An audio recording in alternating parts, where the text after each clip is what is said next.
we really do feel this is a district and there's multiple mines on the property we have. Your next 10-year plan, have you got the energy to deliver a district-wide project under Victoria Gold badge, or does this thing get flipped onto someone else? Hello and welcome to Crux Investor. First of all, thanks so much for watching this video. If you like it, please do give us a thumbs up. It just helps us to understand if this is the sort of company you'd like us to be interviewing for you. And of course, do leave your comments below. It helps us understand the sorts of questions you'd like us to be asking, how you think we did, and of course, what you thought of the company. You can also catch this as a podcast, transcription, or article on cruxinvestor.com. And of course, for our Crux Investor Club members, you get early access to this video. And if you haven't already done so, please click the button in the corner of the screen to subscribe to our YouTube channel. And if you want to see more videos like this, click the notification bell. We spoke earlier today to John McConnell, CEO of Victoria Gold, a TSX listed gold developer. We talked to John about the business plan in the early days. He's over the last 10 years, he's developed this into $1 billion company. We talked to him about how he's done that, what the issues were along the way, what's the effect of COVID has been. And in fact, they've taken the precaution of raising some capital at the beginning of May. The market reacted quite well to that. But now we're looking forward to, can he deliver the numbers that he has been aspiring to, and as per the DFS. So this year is a ramp up. Guidance is 80 to 100,000 ounces. Next year they'll be ramping up to full capacity, and by the end of the year, kind of getting a run rate of about 210,000 ounces a year. So some heady numbers to hit, especially that AISC of $800. So pretty exciting times. Take a look at the description below at some of the things we discuss. Anything interests you in particular, you can click the number beside that topic, and that'll take you to that part of the video. Otherwise, enjoy everything that John has to say. John, how are you doing, sir? Yeah, very well. Hey, well, thanks for joining us. First time we've spoken, first time we've had your company on the show, so I really appreciate you taking your time out to tell the story to us.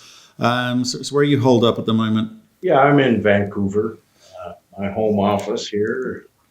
I'm working from home for the last 3 months, and actually quite enjoying it. Oh yeah, okay. Are you getting more done? Is it more effective? Well, you get up at 6 in the morning, and you're on the computer, and my kids are getting up at 8 so I can have breakfast with them, and then they're off to summer camp. But then you got the whole day. I've actually got out for walks and bike rides and that sort of thing. So oh my goodness, it's been great. Seeing the kids more, getting healthier, getting more work done. That sounds good to me, right? I don't have any hobbies except I love to cook, and my family's been enjoying some pretty elaborate meals. Talk to me about this cooking. We'll talk about the business in a second, but so what are you good at? What's your thing? Everything. I've been. My mother told me and my brother and I, when we were kids, there's 3 things you had to learn to do. One was cooking. Another was how to do laundry and iron a shirt. And the third one was how to darn a sock. Well, darning a sock has not helped me at all. But the other 2 have been very good skills to learn. She sounds like a smart woman, John. So, yeah, I enjoy cooking. And, this time of year we're outside. So I have a pretty fancy outdoor kitchen, and we're enjoying lots of good food. That sounds quite appealing to me. And you're by the sea, lots of fresh food, lots of fresh fish. I'm loving it. We should talk about mining. I suspect that's what people want to watch this show for. So why don't we kick off? I could give a cooking demonstration too. But, and do you know what? I'd take you up on it as well. That's where this conversation would go. But we better kick off and learn a little bit about Victoria Gold. So why don't you give me that 1-minute overview of the business, and then we'll pick it up from there. Yeah, so we're a public company listed on the TSX. Going back to 2009, we acquired the Eagle project in the Yukon, and have been focused on that since then.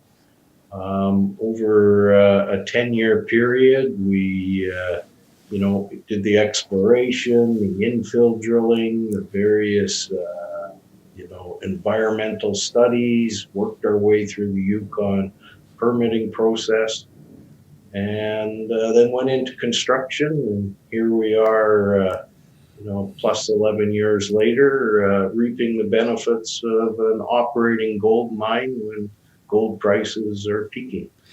Yeah, sounds like you've done everything you should.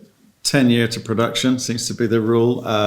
You've also seen a recent pop in the share price, which I want to talk to you about, because normally big companies don't attract me because you don't get that leverage, but you've almost doubled your share price in the last couple of months, right?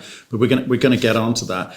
But first, tell me about what you guys wanted to try and achieve day one. I mean, you had a different set of skills back, 11 years ago.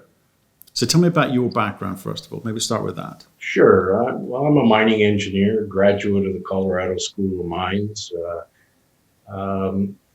But I've spent my whole life in mining. My dad was a mine electrician. I grew up in a mining town. Probably started working at the mine when I was 14 years old. So, eventually, got an education, and my first job as a mining engineer was at a mine in the north tip of Baffin Island called Manasivic. It was a lead zinc operation. And I spent 4 years there, and then I went to work for the consulting firm that managed the mine, Strathcona Mineral Services, run by Graham Farquharson. So I had a great mentor for the next 6 years, and worked on many projects across Canada. And so that was a great background. Eventually, I moved back out to BC, joined a diamond explorer called Windspear Diamonds, went on, which was acquired by De Beers. I stayed on with De Beers and had the opportunity to take the Snap Lake diamond mine through permitting, engineering, construction, and into operations. Then I already did my first foray running a junior mining company. It was a little company called Western Celtic. We had a zinc copper property in northern BC. We took it through feasibility study, and then we were acquired by Sherwood Copper, now Capstone. And, then an opportunity came along with Victoria to join the board. And I joined the board of Victoria, I think in 2007, and became the CEO in 2010 after we had acquired the Eagle project in the Yukon. Okay, so that shows us the evolution of you. So let's talk about the evolution of the company. So in 2010, when you took over, you just picked up the Eagle asset. What did you have at that point? What did you know about what you had, and did you think everything you could get it into production? Yeah, and I was very much involved in the due diligence of the Eagle property, and I felt there was a mine there. And so we acquired it, and I think we had a desktop study had been done on it, and there was a resource but no reserve. And so the first step was really completing the exploration. And once we got through that, we were pretty excited that we had something there. So then, as I said earlier, we followed the various steps to bring it to fruition. Okay, but I want to continue that conversation because you're a $1 billion company today. Yeah, at that time when we started, we were a $50 million right, company. Okay. There's been times over the course of the past 10 years where we've probably been a $20 million company. So. There you go. There's the journey. I want to talk about it because this is the hard yards, right? People look at you as a $1 billion company and go, okay, that was probably quite easy, and look at him, lucky guy, right? I want to talk about the hard yards. So let's talk about that journey. So what are the things? Because the reason why I ask this is because this audience want to know, how do they identify companies that they should back, management teams that they should back? What does the progress need to look like? Not in theory. Let's talk about what actually happens along that journey. And as you say, there's ups and there's downs. So can you talk us through some of the tougher decisions you had to make during that time, for instance, to move things along? Well, sure. In 2011, 2012, everything was good. We were moving along the development. And then I think in 2013, the price of gold dropped considerably. And we went into survival mode.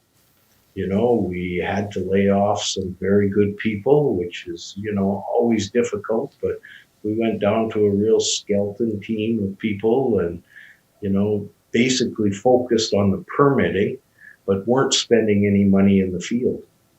And then things started to pick up again in 2015, and we got back out in the field, and we're doing more drilling and expanding both the resource and the reserve, and initiated the feasibility study.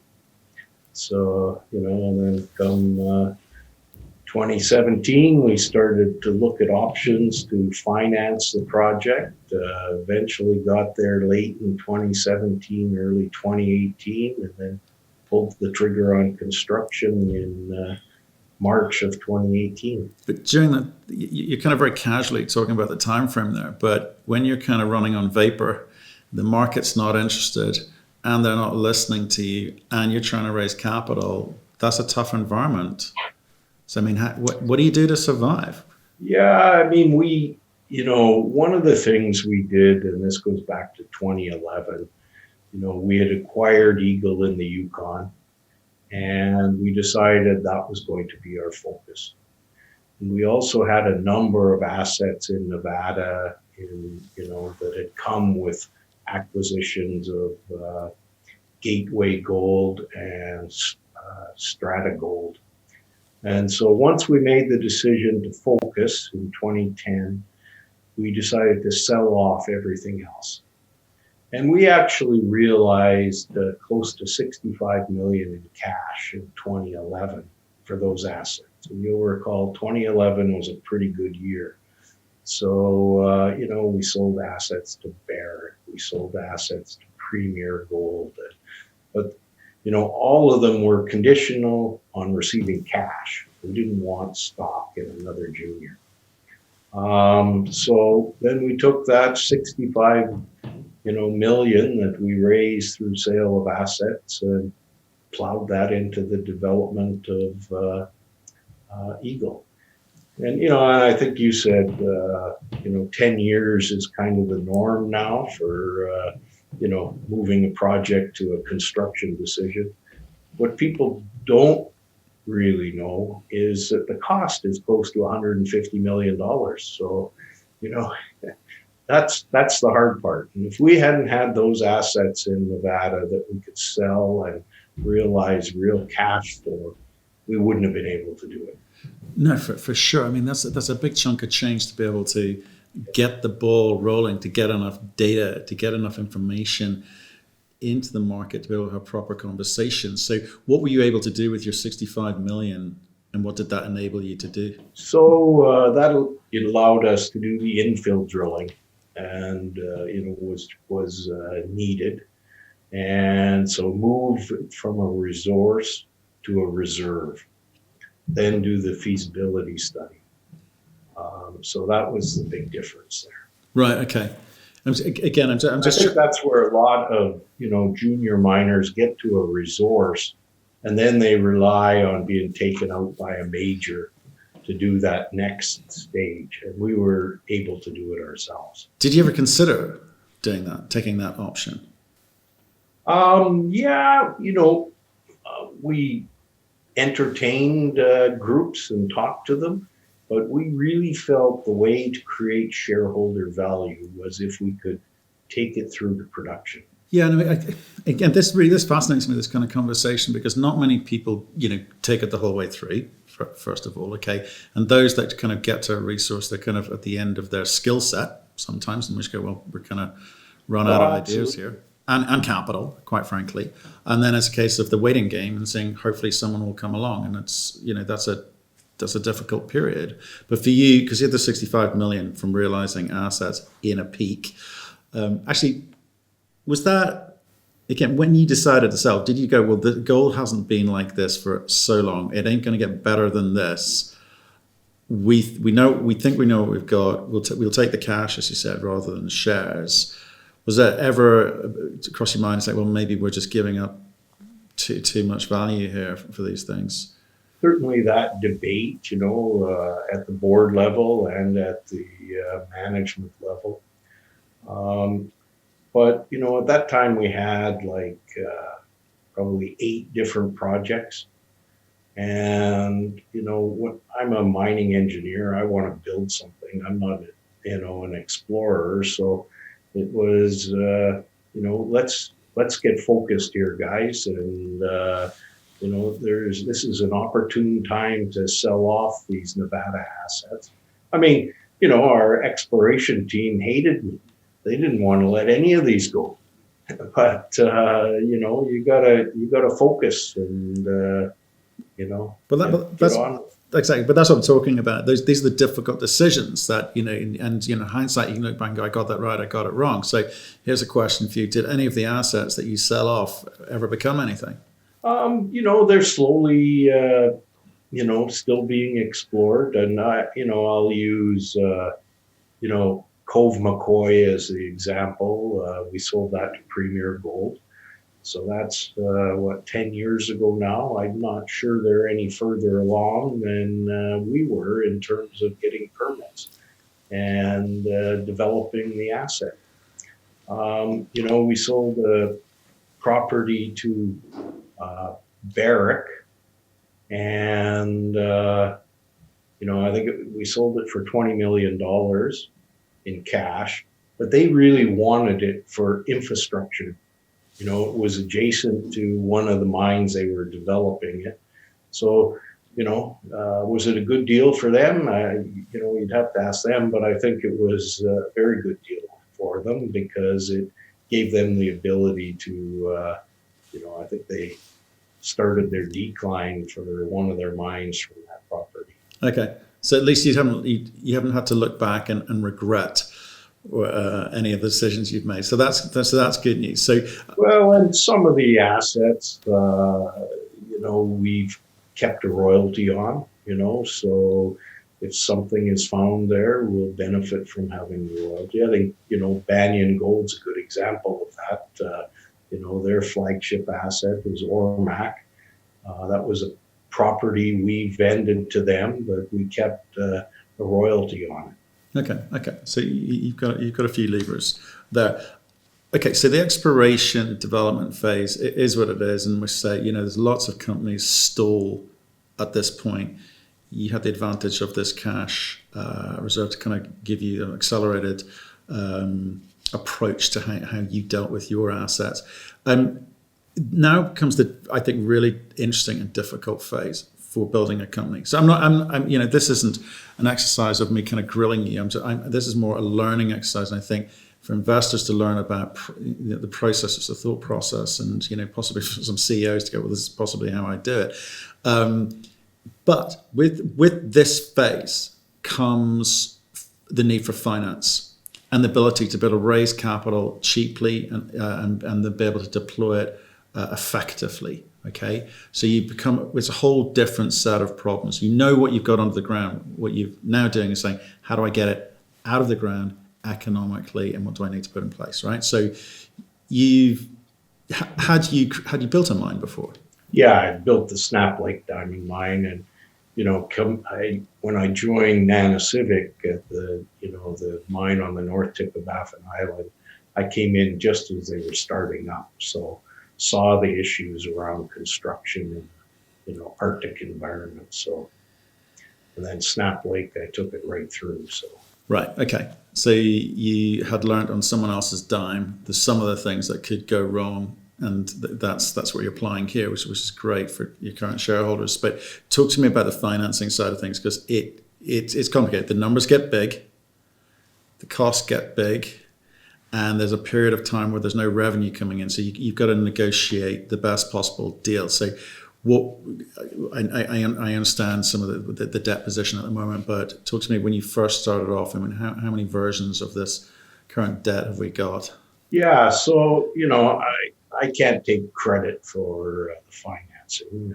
I was very involved in it, but I was actually learning that aspect because although I built the Snap Lake Diamond Mine, that was De Beers. There was no financing required. So this was a very different situation. And I relied a lot on two gentlemen. One, our chairman, Sean Harvey, who has, much experience in capital markets and, has financed companies, financed projects, many of them over his 30-year career. And then our CFO, Marty Rendell, I would attend meetings where there'd be 20 bankers in the room quizzing us and talking about things. And, I generally left, I didn't say anything because I can't contribute too much to that conversation when they're, talking about financial terms and that sort of thing. But I do, I'm a pretty good judgment of people. And I watch body language and I listen to arguments. And what gave me comfort was that after those meetings, I knew the smartest guy in the room was my CFO. So, we moved forward. We had three, for me, it's always, you've got to have options. You can't just go down one path. So we were talking to the traditional banks, in this case, BNP, about debt. We were, talking to the equity bankers about raising equity. And we were talking to, I think, 3 different streaming or royalty companies and to 3 different private equity firms. And so, it took a pile of time and, but we had options all along the way, and then it, came to, early 2018 and it was time to pull the trigger. And, for us, the best option was, Orion, Osisko, and Caterpillar. Yeah, exactly. You kind of got that senior secured, the subordinated, and also the facility from Caterpillar there. So, that's a big chunk of change, right? You got to start producing. I mean, no better time to produce than in a high gold environment over $1,900. Well, and the other key for us, why we wanted to do it in 2018 was there was not a lot of mine construction going on. So we knew if we pulled the trigger, we'd get the A teams. In the gold space right now, there's a number of development stories and, people are going to struggle to get the A teams. We had the A team, no doubt about it, both in the engineering side, the construction management side, and the contractors. Yeah, sometimes it really is down to timing. Well, that's why we were able to bring it in on budget and ahead of schedule. So, but what does that look? But 2018, gold price was what it was. It's all relative, but relatively expensive compared to possibly what you could get in today's environment. So, are you looking to refinance those senior secured and subordinated positions? Yeah, our blended rate is LIBOR plus 6%.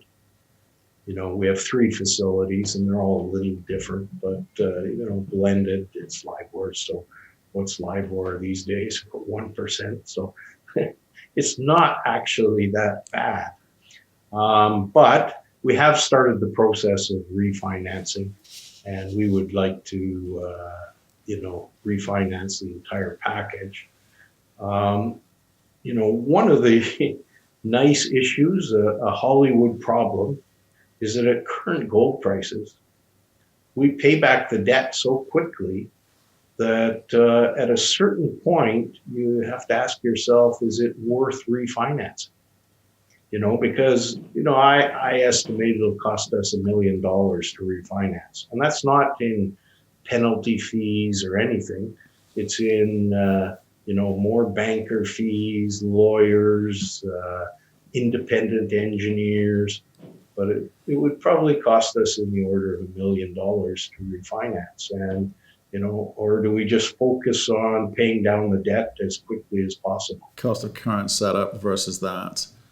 So We're it's pretty close. looking at it, on a weekly basis. My CFO, again, he probably updates his spreadsheet every week and says, but right now we've got proposals from, we went out to 30 different banks, and I think we've got proposals from 15, and we're evaluating those. And but it's been slowed down by COVID, because of course, any banks want site visits, and that's been impossible during COVID. So, we're hoping that probably third or fourth quarter we'll make a decision, either refinance or not refinance and just focus on paying down the debt. So why raise $23 million COVID fund? Yeah, we were approached by the banks. So we were having a good run in terms of share price. And, one of the issues was, and we remember this was right at the peak of COVID, governments were reacting to the situation. We recognized COVID was going to be a problem quite early. I didn't go to PDAC, for example. I felt it was more important to get up to the mine site and sit down with, our people and plan for COVID. And, meet with government officials so that, because you can imagine, here we are with 225 million US in debt, a mine that's just starting up, and we get shut down because some politician makes a decision. We would have lost the mine. We would have lost everything. So, we worked very closely with them, put in place the procedures that would allow us to keep operating. And then along came BMO and PI, and they said, we'll give you a bought deal of $23 million. And we hummed and hawed, but, we still did not know what the extent of COVID was. And we just felt that if, with that extra 23 million, if governments did make the decision to shut the mines down, that would give us at least 6 months leeway. We'd cut back, and that would give us 6 months time. So we felt it was just prudent to take the money. And, knock on wood, hopefully we never spend that money except to use to pay down debt. Well, as it turns out, the share chart says you were right to do that.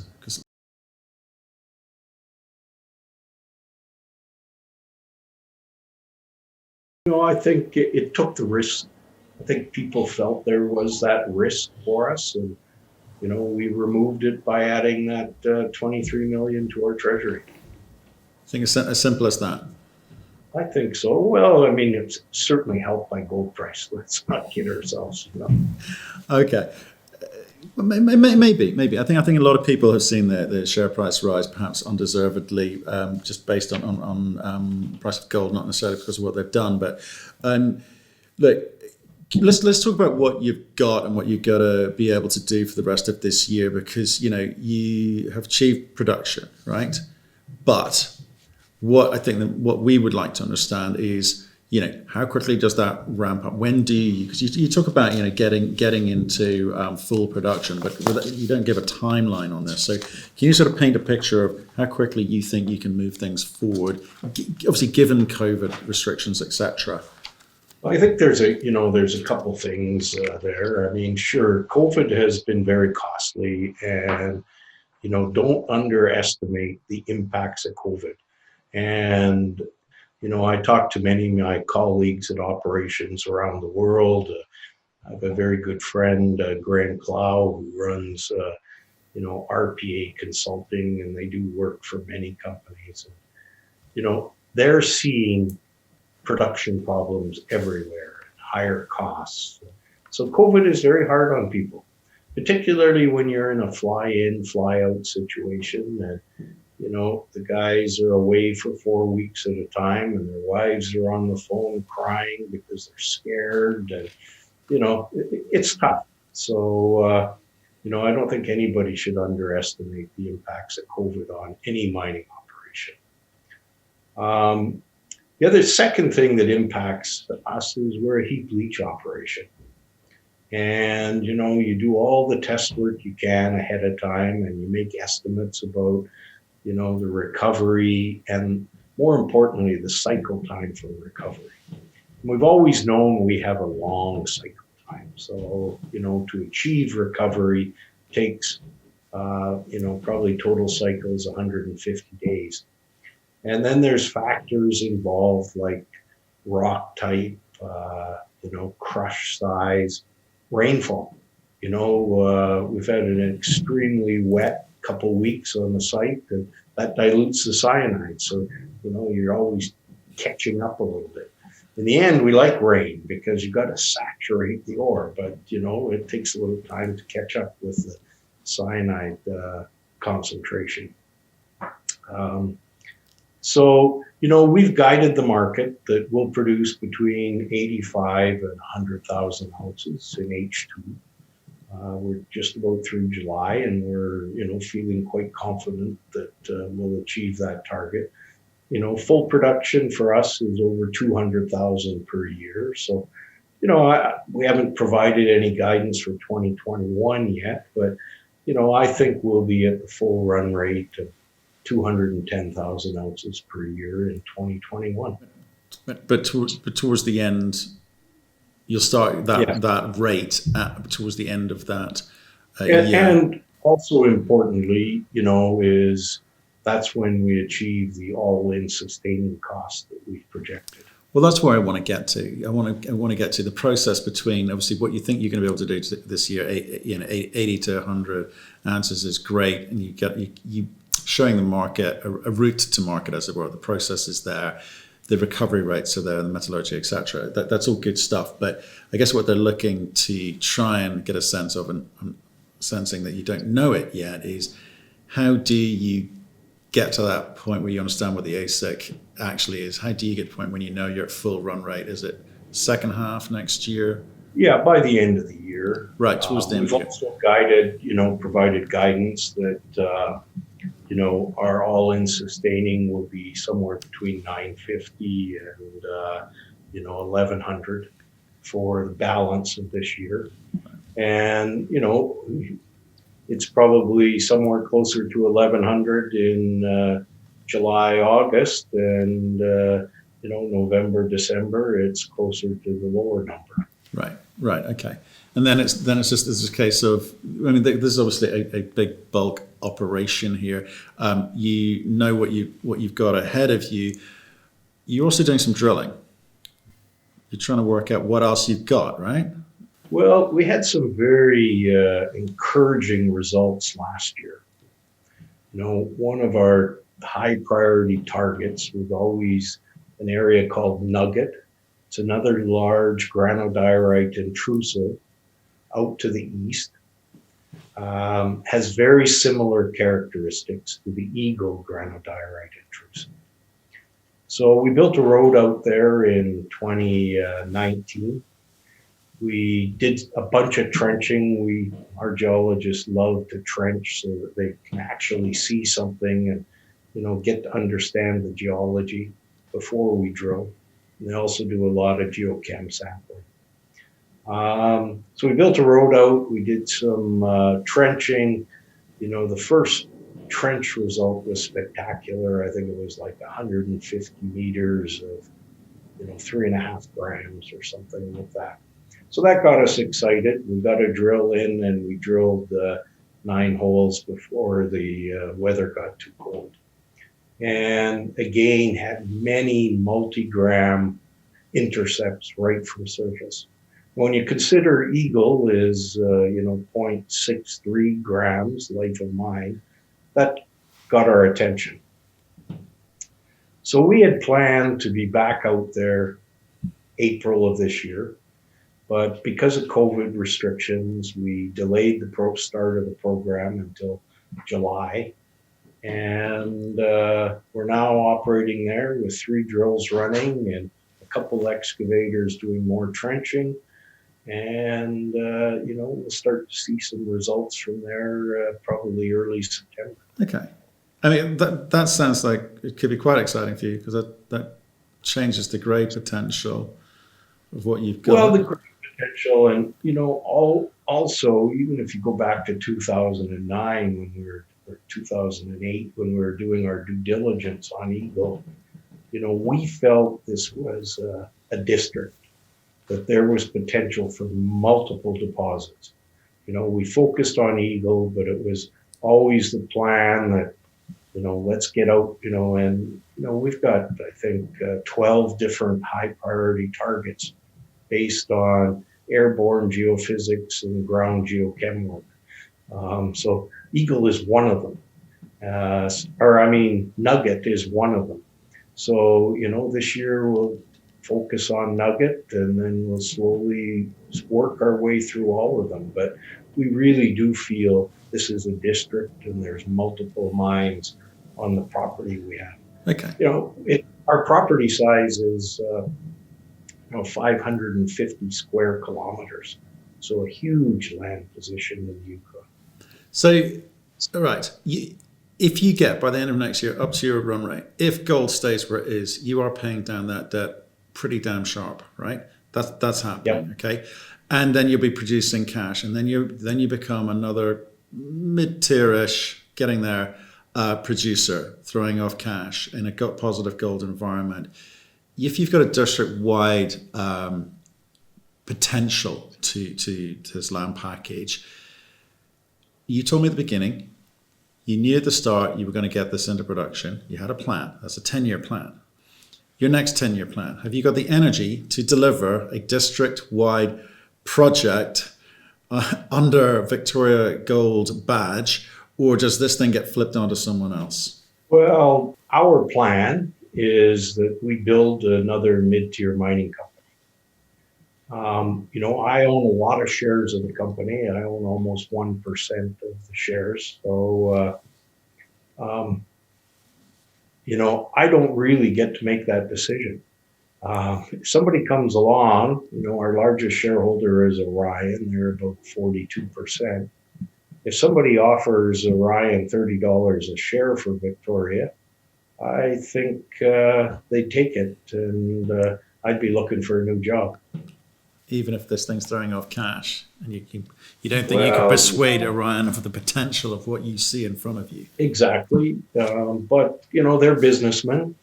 They're private equities. They have to show their limited partners a plan as well. And this is how we pay you back. Fantastic.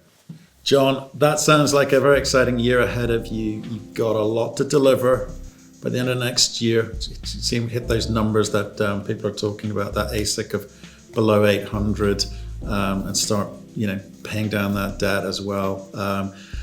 We'll follow you closely. Do pick up the phone if you've got good stuff to say. We'd be delighted to get an update from you. Thank you very much for today. Okay, thank you. That was very enjoyable. Great to talk to mining people.